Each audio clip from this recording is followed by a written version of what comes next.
আজকে আমি আপনাদেরকে দেখাবো কিভাবে খুবই সহজে আপনারা বাসায় ইলিশ কুরমা তৈরি করবেন। তার জন্য প্রথমে আমি এখানে কিছু পরিমাণ পেঁয়াজ বেরেস্তা, কাজু বাদাম, টক দই নিয়ে নিব। আমি টক দই এখানে 4 টেবিল স্পুন মতো নিব। আমার টক দইটা ডিপ ফ্রিজে ছিল, সেজন্য আইস করা। তারপর আমি 5-6টা কাঁচামরিচ দিয়ে দিচ্ছি। এগুলি আমি সুন্দর করে হালকা তেল দিয়ে ব্লেন্ড করে নিব। দেখতে পাচ্ছেন, এভাবে আপনারা ব্লেন্ড করে নেবেন। তারপরে ইলিশ মাছের মধ্যে হালকা লবণ দিয়ে এখান থেকে কিছু গ্রেভি দিয়ে ভালোভাবে মিক্স করে রেখে দিবেন। এরপর একটা কড়াইতে আমি সয়াবিন তেল দিয়ে দিচ্ছি। তারপর আমি একটু পেঁয়াজ কিমা দিয়ে দিচ্ছি। পেঁয়াজ কিমাটা যখন ব্রাউন কালার চলে আসবে, তারপর আমি গ্রেভিটা দিয়ে দিব, যে গ্রেভিটা আমি আগে থেকে তৈরি করছি।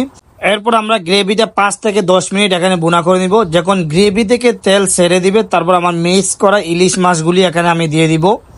এগুলি দিয়ে কোনো হালকা নাড়াচাড়া করে সুন্দর করে একটা ঢাকনা দিয়ে ডেকে আমরা 5 মিনিট রেখে দিব। অবশ্যই চুলার আঁচটা মিডিয়ামে রাখতে হবে, খুবই সামান্য আঁচে রাখতে হবে, না হলে আপনার নিচে লেগে যাবে। এরপর আমি স্বাদ অনুযায়ী হালকা লবণ দিয়ে ডেকে রেখে দিব। তারপর আমি 10 মিনিট পরে এখানে কিছু পরিমাণ পাউডার দুধ গুলিয়ে দিয়ে দিচ্ছি। আপনারা চাইলে লিকুইড দুধও দিতে পারেন।